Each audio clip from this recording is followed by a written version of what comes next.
On the northern coastal part of Karnataka lies an underrated paradise. It is surrounded by gems like Gokarna to the north, Udupi to its south, and Jog Falls to its east. Maybe that's why this pocket of paradise gets overlooked. Hi, I am Ismail and welcome to Honnavar.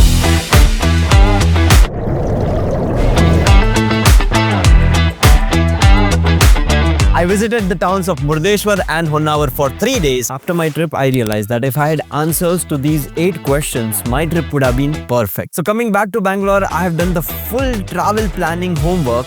You can just copy it. With that, let's answer what are the places that you can visit in Honnavar and Murdeshwar. So the towns of Murdeshwar and Honnavar are just 25 kilometers apart, and in this section I'm going to list down 11 such spots and places that everyone has to visit when they are visiting these two towns. So let's first start with the must-visit spots of Honnavar, starting with the Sharavati backwaters boating. So Honnavar is situated on the delta of Sharavati river in northern Karnataka. It opens a wide expanse of backwaters full of mangroves and coconut trees, which are perfect to enjoy on a boat as they overlook the hills of the Western Ghats in the backdrop. There's a rainbow right over there. Whoa.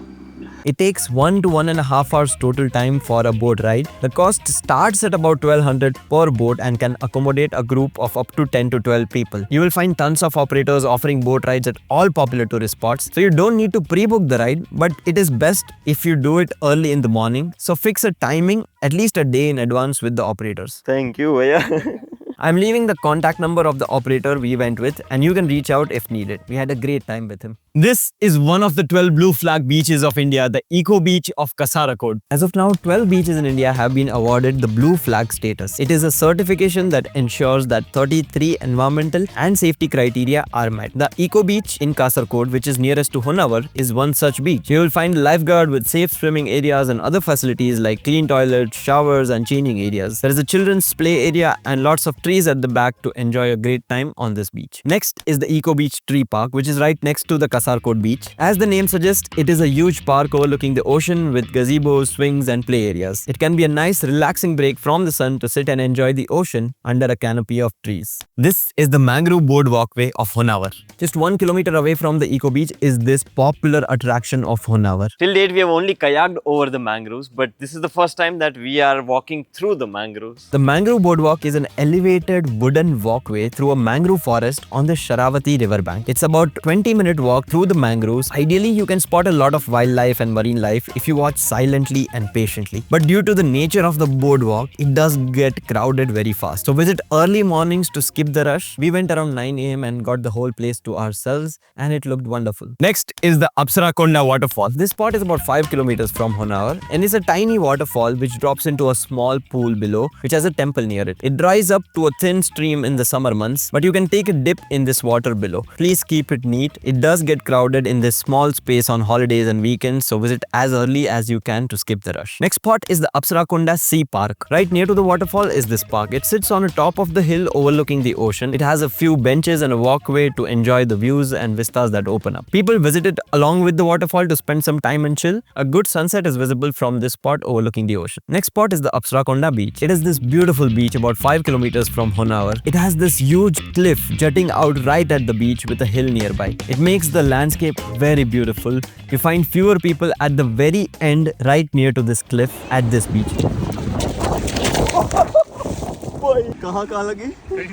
There are no facilities for toilets or lifeguards here, but it's a great spot for enjoying sunsets. Next spot is the Sharavati bridge, but this isn't a spot to visit. It's actually a bridge that you would cross many times on this trip to Honnavar. But this bridge is so scenic that it needed a special mention. You see the Sharavati river passing under you, river islands full of mangroves in the backwaters and a backdrop of layering hills of Western Ghats in the distance. Picture perfect. Next to the bridge is an older bridge that is decommissioned. We saw a lot of locals walking in the evening here and took a stroll ourselves to enjoy the view. From here, you will also see the Basavaraj Durga Island, which is a huge hill on the coast of Honnavar. The island is not accessible except on a few days of the year, which also you need to visit with local permits as it is only accessible for the temple devotees, which is situated on the island. But it's a big, beautiful sight. But this island is visible from all the spots of Honnavar. And now we go to Murdeshwar, 25 kilometers south of Honnavar, which is a small temple town. So the first spot to visit here is the Murdeshwar temple. This is one of the tallest Shiva statues in the world at 123 feet. The temple has a giant 20-story Gopura right at the entrance. You can use a lift to go all the way to the top of the tower and see the view and the Shiva statue. The temple gets a lot of crowd all through the year. Early mornings again are the best time to marvel at this temple and skip the crowds. Next spot here is the Murdeshwar beach. On both sides of the temple is the Murdeshwar beach. It's full of tourists having a good time here. Vendors offer activities like boating, speedboat rides, floating bridges and camel rides. You can see a long curving shoreline extending that you can enjoy when here. The neatness is not too high over here because of the excessive crowds. And the next spot here is the Netrani Island for scuba diving. This island is 20 kilometers in the Arabian Sea from Murdeshwar. It's a heart-shaped rocky hill standing in middle of the ocean, a wonder in itself, but it is surrounded by a vibrant reef. Multiple operators in Murdeshwar offer you scuba dives here. It takes about 3 to 4 hours total for a dive here. Costs vary seasonally but start at around 4,000 per dive. Yeah, so don't take me too close to fishes, like I don't like them touching me, so... Okay, they won't touch you, okay, first of all. Okay, cool, I hope. Because they have some standard. Ouch! Roasted!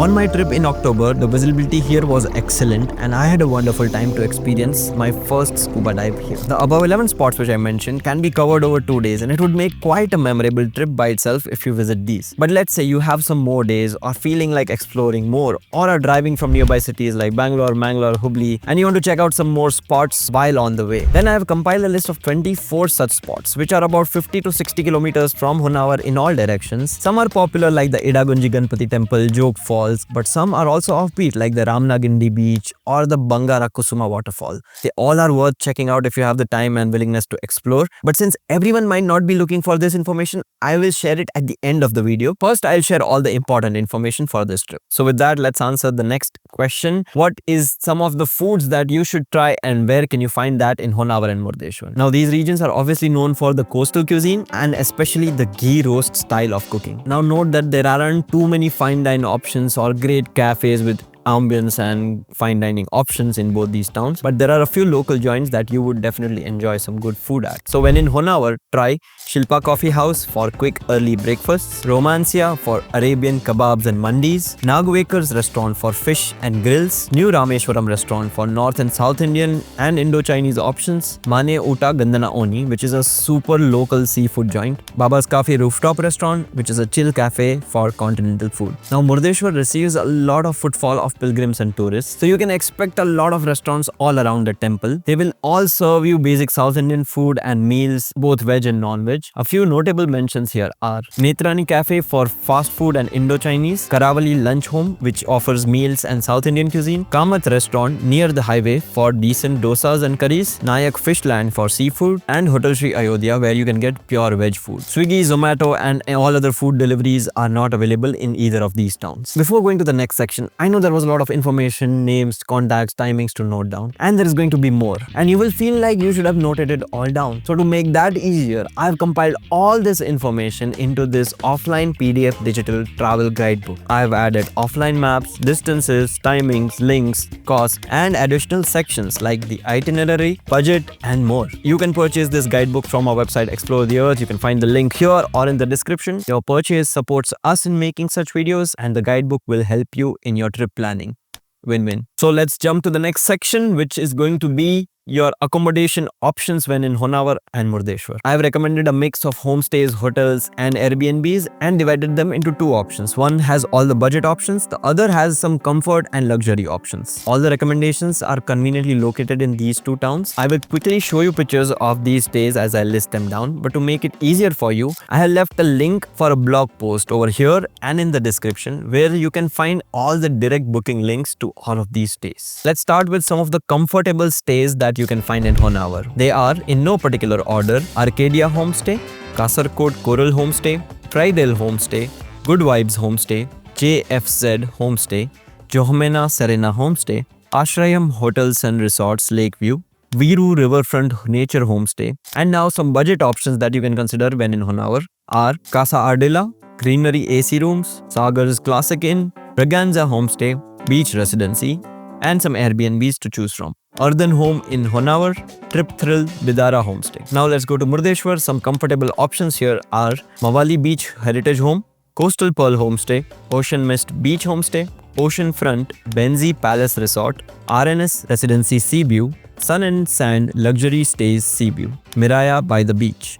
And some budget options in Murdeshwar are Arna Coastal Resort, Aryan Residency, Kamat's Holiday Inn, and there are many more hotels and lodges all around the Murdeshwar temple offering budget stays per room, even at per hour basis or for half a day for budget travelers. Don't expect a lot from them, but they do the job of giving comfort and shelter for a few hours. Okay, with your food and stay sorted, the next thing you will need help with is commute and transfers when in Honnavar and Murdeshwar. Firstly, Ola, Uber, Rapido, none of these services are available in Honnavar or Murdeshwar. Local auto rickshaws are available in both the towns from all the tourist spots and back to the town. There are frequent buses running between both the towns that can connect you easily all through the day. And you can also find local buses from Honnavar bus stop that can drop you all the way to Apsarakonda beach, which is about 5 kilometers south. However, you will not get the last mile connectivity from going from the highway to the beach or from the highway to the mangrove boardwalk, and you'll have to rely on auto rickshaws or you'll have to walk, which can be a little exhausting. So the next option for commutes you have is hiring a full day taxi. A few taxi operators in Honnavar and Murdeshwar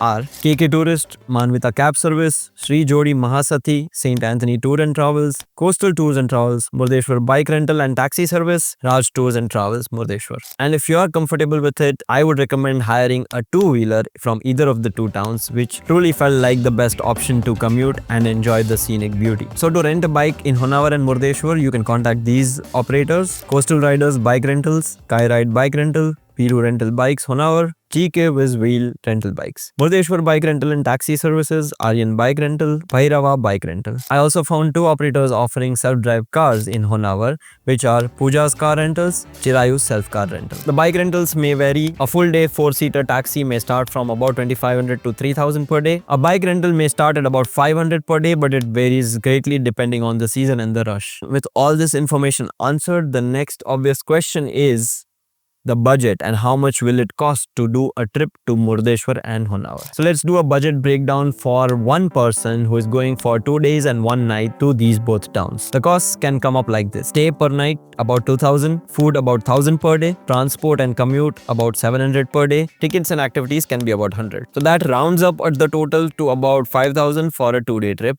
Activities like boating in Honnavar is about 1,200 and scuba can be about 4,500 to 5,000. So that is over this budget. With all that information answered for, let me also answer some of the most frequently asked questions that we get on most of our videos, starting with what's the best time to visit Honnavar and Murdeshwar. My recommendation: go between November to Feb. It is the most pleasant weather, the sea is calm, blue, and it's a fun time to visit. The next best time will be pre-monsoons or post-monsoons, that is from October onwards or before June. This might be a little hot and humid, or you might experience some rainfall in this time, but we went in October and I had a great time. Definitely avoid going in monsoons, that is June to September, because it rains a lot. All the activities like boating, scuba diving will be closed down for the season, and you will only see a lot of rain from your property. Unless you're going for that, avoid this time. The next question is, what's the most convenient way to reach Honnavar and Murdeshwar? The nearest major airports are in Goa and Mangalore, which are about 2.5 to 3 hours in both directions, north or south. Honnavar and Murdeshwar both have a railway station. A lot of trains are connected to these both stations from all the major states nearby and from Karnataka. And lastly, both private and government buses run from all major cities to these both towns almost every day at a lot of frequency. So you can take that option as well if convenient. And the next question is about solo travel and safety. One, solo traveling might be difficult here because things like hostels or group activities are almost non-existent. So you'll have to take the whole share of the chunk of the budget of your trip, which you can't split with anyone else. So that might make it a little difficult. In terms of safety, it is very safe. The people are warm and welcoming. Both the towns are very small towns, so after sunset it gets really quiet. Try to avoid doing any irresponsible behavior during this time, or not stay too far from your property if you're scared. And let's say you're a solo female traveler. If you are seasoned, if you're well acquainted, if you are comfortable, then there is no worry about safety. If you are just starting into it, this might not be the best place to start your solo female traveling journey, because both the towns are located right on the highways, and if you are a little farther away from your stay at night after sunset, let's say you enjoy a nice sunset and want to go back, might be a little uncomfortable. So the people are really warm, welcoming, and very sweet. On both my trips that I have gone to these towns, I've had really memorable and amazing experiences while interacting with people. So No worries there. So with all that answered, we are nearing the end of the video and I'm going to tell you about the 24 more places that you can visit. Before I tell you more about them, here are a few notes. Firstly, I was not able to visit all these 24 places on this trip.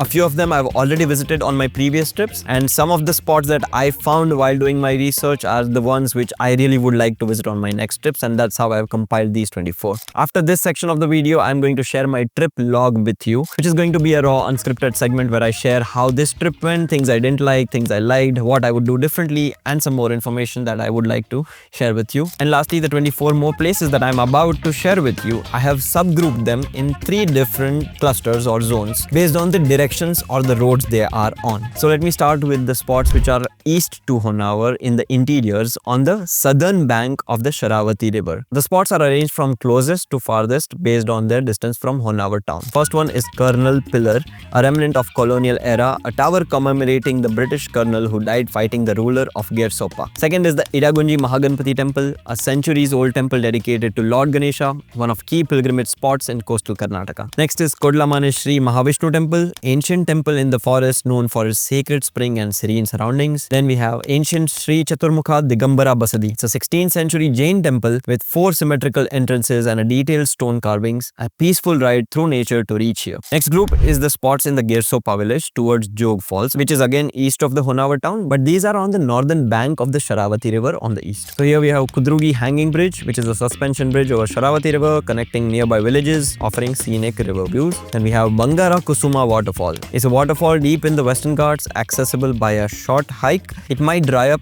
in the summer months. Then we have Sharavati Valley viewpoint, which is a beautiful view overlooking the Sharavati Gorge. It's a short pit stop on the road to enjoy this view. And then we have Jog Falls, India's second highest waterfall with 4 streams plunging down, which are the Raja, Rani, Rocket and Rover falls, all plunging about 830 feet, and the flow varies from trickle to a torrent during the monsoon season. The next group are the spots towards the north, towards Kumta town, leading all the way up to Gokarna, again going closest to farthest from Honnavar. Now here's a side note, most of these spots can also be visited from Gokarna because they are almost the same distance they are from Honnavar. We have mentioned all those spots also in the Gokarna video which we have on this channel that can help you plan your DIY trip to Gokarna.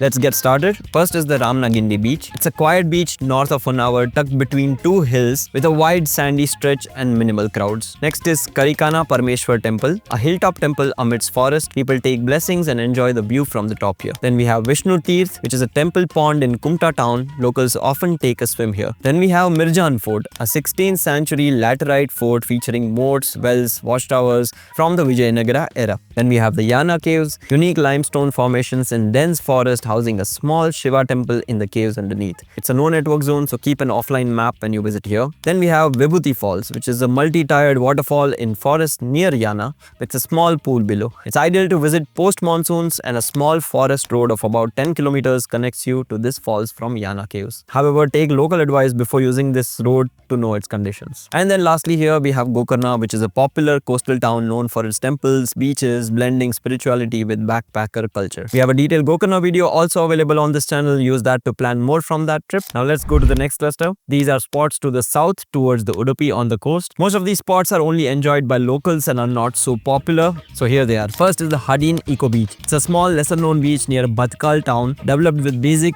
ecotourism facilities and trails going into the hills to explore the unique coastline over here. Next we have Maravante Beach, which is an Instagram popular location known for the scenic stretch where Arabian Sea and the Soparnika river run parallel along the NH66.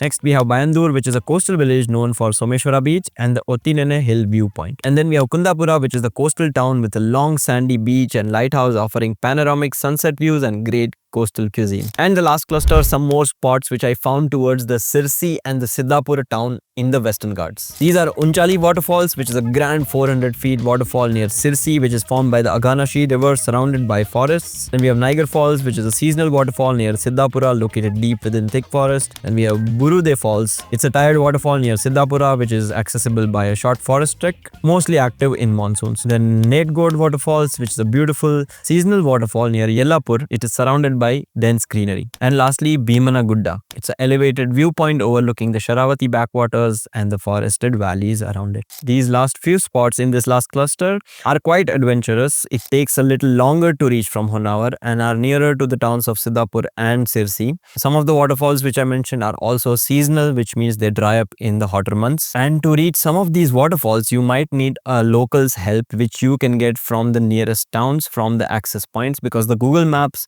pins might not be the most accurate ones. Sharing documented paths and information for all those spots might not be possible in this video, so I will leave the last mile exploring to you, and I hope you have a great time exploring and making some adventurous memories on these trips.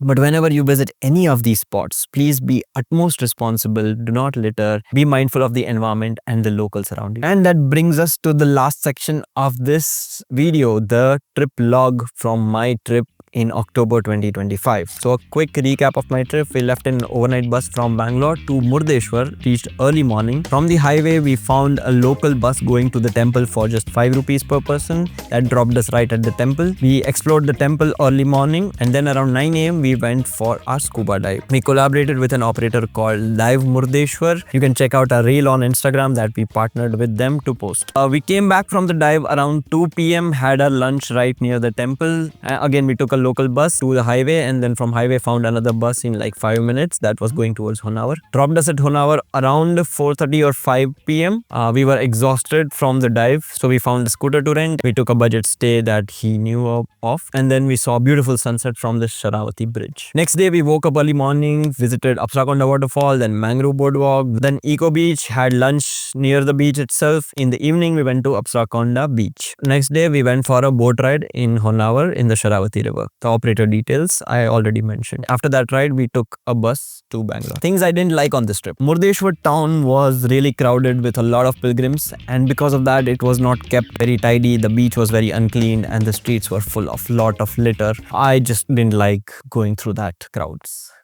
My personal preference. Next, the scuba diving boat was packed with 30-40 people. I was hoping it not to be so crowded, but for the price they offer, they need to make it up in the volumes. I understand that. But once we reached the island, it was peaceful because half the people were in water or snorkeling, so the boat was quite empty, and then it was fun. But going and coming, it was like packed all the way. The Kasarkot Blue Flag Beach, although it's unique because it's like only one of the 12 beaches in India that has got the certification, it didn't feel so unique. It was just like any other beach with a few basic infrastructure like benches and a lifeguard and playing park for children. So except the toilets and the washrooms that you get, there was nothing too special about that beach as per se. Food in Murdeshwar was barely satisfactory for me, but I shouldn't have expected much more from there. Next things I really liked on this trip, the visibility in water while scuba diving at Netrani Island was mind-blowing. We went almost 8 meters in the ocean and it was crystal clear down, like I can feel the texture of the seabed. It was that clear. The cost of scuba diving here compared to other places like Andaman and Lakshadweep, so I genuinely found that affordable and value for money. The Apsarakonda beach right at the end where the cliff is at sunset was so magical and spectacular. I had the best time over there on this trip. The landscape is so unique that it felt really exotic and beautiful. The view from the Sharavati river bridge, one of the best views and one of the most magical roads that I have gone on. Truly a good memory. And lastly, the backwater boat ride of Honnavar, quite amazing, very beautiful, value for money, 100%. Please keep this paradise as beautiful as you find it. Avoid littering, don't use too many plastics, and be responsible to nature, the locals and the environment at whole. So travel responsibly and keep exploring. The cameras and gadgets that we use for all videos on this channel and our Instagram page are Sony ZV-E10, DJI Mini 2 drone, Insta360 X4, our iPhones, and Hollyland Lark M2, which is the mic that we use. These are our primary accessories. Along with that, we pair it up with tripods, gorilla pods, some different mounts for our action cameras. You can find all that on our Amazon store, which is linked in the description. And we have launched this cool range of everyday t-shirts that you can buy and join our community of responsible travelers. And reminding you again, if you forgot to note all this information down, don't worry. The PDF travel guidebook is still purchasable from our website, xploretheearth.com. The link is in description. Subscribe and like this video. It genuinely helps us a ton in growing this channel and reaching more such people like you. I will see you in the next one. Until then, keep exploring. Everyday t-shirts that you can join. And we have launched this cool range of everyday t-shirts that you can buy and join our responsibility travel, our community of responsible travel.